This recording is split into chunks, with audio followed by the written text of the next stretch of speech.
Hello everyone, welcome to Raja tech TV YouTube channel. ఈ వీడియోలో ఆంధ్రప్రదేశ్ రాష్ట్ర వ్యాప్తంగా ఉన్న రైతులకు భూములకు సంబంధించి ఏపీ ప్రభుత్వం అదిరిపోయే శుభవార్త తీసుకొచ్చింది. భూముల విషయంలో ఇక నుంచి ఏపీ రాష్ట్ర వ్యాప్తంగా కొత్త రూల్ ఏపీ రాష్ట్ర వ్యాప్తంగా భూముల రీసర్వేలో రైతులకు ఏపీ ప్రభుత్వం పెద్దపీట వేస్తుంది. తాజాగా ఆంధ్రప్రదేశ్లో భూములపై వచ్చిన ఆ కొత్త రూల్ ఏంటి, రైతులు దీనివల్ల ఎలాంటి బెనిఫిట్ పొందబోతున్నారు అనే డీటెయిల్స్ ఈ వీడియోలో చూద్దాం. ముందుగా వీడియో చూస్తున్న ప్రతి ఒక్కరు వీడియోని ఎక్కడ ఆపకుండా చివరి వరకు చూడండి. వీడియోని పూర్తిగా చూస్తేనే ఇన్ఫర్మేషన్ అనేది అందరికీ రీచ్ అవుతుంది. అలాగే మొదటిసారి ఎవరైనా మన ఛానల్ చూసినట్లయితే వీడియో కింద నల్ల కలర్లో సబ్స్క్రైబ్ బటన్ అయితే ఉంటుంది. బెల్ ఐకాన్ ట్యాప్ చేసి ఆల్ మీద క్లిక్ చేసుకొని మన ఛానల్ని సబ్స్క్రైబ్ చేసుకోండి. ఇక టాపిక్ని స్టార్ట్ చేద్దాం.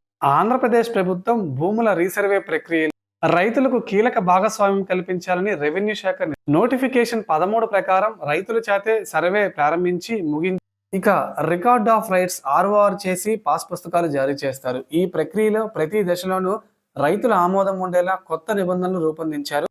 ఈ కొత్త విధానం ప్రకారం భూముల రీసర్వేకు సంబంధించిన నోటీసులు ఇవ్వడం నుంచి మొదలుకొని చివరికి భూమి హక్కులను నిర్ధారించే వరకు ప్రతి అడుగులోనూ రైతుల ప్రమేయం తప్పనిసరి. రెవెన్యూ శాఖ ఈ మేరకు స్పష్టమైన ఆదేశాలు జారీ చేసింది.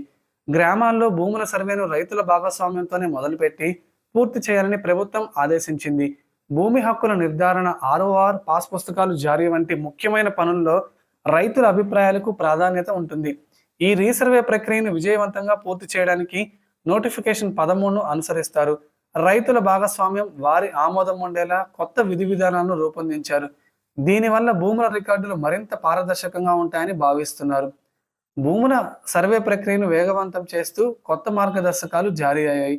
రాబోయే 223 రోజుల సర్వేలో తొలి 143 రోజుల్లో చేపట్టాల్సిన పనులు, అధికారుల బాధ్యతలను ఈ ఆదేశాలు స్పష్టం చేస్తున్నాయి. రైతుల భూములను కొలవడానికి ముందు ఈకేవైసీ ఆధారంగా వారికి వాట్సాప్, సాధారణ మెసేజ్ల ద్వారా నోటీసులు పంపుతారు. వెబ్లాండ్లోని సమాచారం ఆధారంగా రైతుల ఫోన్ నెంబర్లకు రీసర్వే మెసేజ్లు వెళ్తాయి. ఈ మెసేజ్ల్లో భూమి కొలతలు వేసి సమయం కూడా స్పష్టంగా ఉంటుంది. నోటీసులు ఇవ్వడం నుంచి భూములు కొలవడం, రైతుల అభ్యంతరాలను పరిష్కరించడం వరకు మొత్తం 90 రోజుల సమయం కేటాయించారు. ఈ పనుల బాధ్యత గ్రామ స్థాయిలో సర్వేయర్ అంటే విఎస్, రెవెన్యూ శాఖ అధికారులకు అప్పగించారు. సర్వే పూర్తయ్యాక భూములకు ల్యాండ్ పార్సిల్ మ్యాపులు తయారు చేసి వాటికి నెంబర్లు కేటాయిస్తారు. మ్యాపులలో విస్తీర్ణానికి సంబంధించిన తప్పులను సరిచేసే బాధ్యత కూడా గ్రామ సర్వేయర్, రెవెన్యూ అధికారిదే. సర్వేయర్లు రూపొందించిన డేటాను పరిశీలించి నిర్ధారించి గ్రామ సభ నిర్వహణకు 12 రోజుల సమయం ఉంటుంది. పట్టా భూముల రికార్డును ఆర్ఓ స్థాయిలో ఆమోదించాలని ఆదేశించారు. దీనికోసం జాయింట్ కలెక్టర్, జేసీ ఆమోదం కోసం ఫైల్ పంపాల్సిన అవసరం లేదని స్పష్టం చేశారు. అయితే ప్రభుత్వ భూముల రికార్డు ఆమోదించే బాధ్యత మాత్రం జేసీకి అప్పగించారు. సర్వే సరిహద్దుల చట్టం ప్రకారం నోటిఫికేషన్ 13 జారీ చేసే బాధ్యతను సర్వే పూర్తయిన తర్వాత జేసీకి అప్పగించారు. ఆ తర్వాత భూమి హక్కుల ఆర్ఓఆర్ ముసాయిదా రికార్డును గ్రామ సభలో చర్చించి ఆమోదించాలి. దీనికి 15 రోజుల సమయం కేటాయించారు. ఈ కొత్త విధి విధానాల భూముల సర్వే ప్రక్రియను మరింత పారదర్శకంగా, వేగంగా పూర్తి చేయడానికి దోహదపడతాయి. రైతులు తమ భూముల వివరాలను సరిచూసుకోవడానికి, అభ్యంతరాలను తెలియజేయడానికి ఇది ఒక మంచి అవకాశం.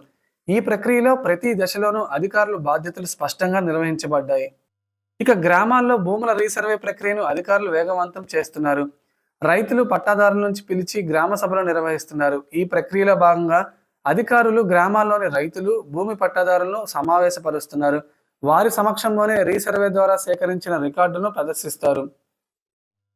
అధికారులు తయారు చేసిన భూమి హక్కుల ముసాయిదా రికార్డులు కూడా రైతుల ముందు ఉంచుతారు.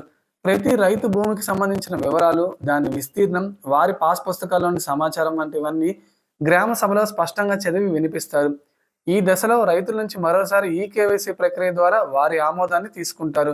రైతులు తమ భూములకు సంబంధించి ఏవైనా అభ్యంతరాలు తెలిపితే వాటిని అధికారులు వెంటనే పరిష్కరిస్తారు. ఈ ప్రక్రియలన్నీ పూర్తయిన తర్వాతే భూమి హక్కులు తుది రికార్డును జిల్లా గెజెట్లో ఫామ్ 4లో అధికారికంగా ప్రచురిస్తారు. ఈ విధంగా భూముల రికార్డును పారదర్శకంగా రైతుల భాగస్వామ్యంతో పూర్తి చేస్తారు.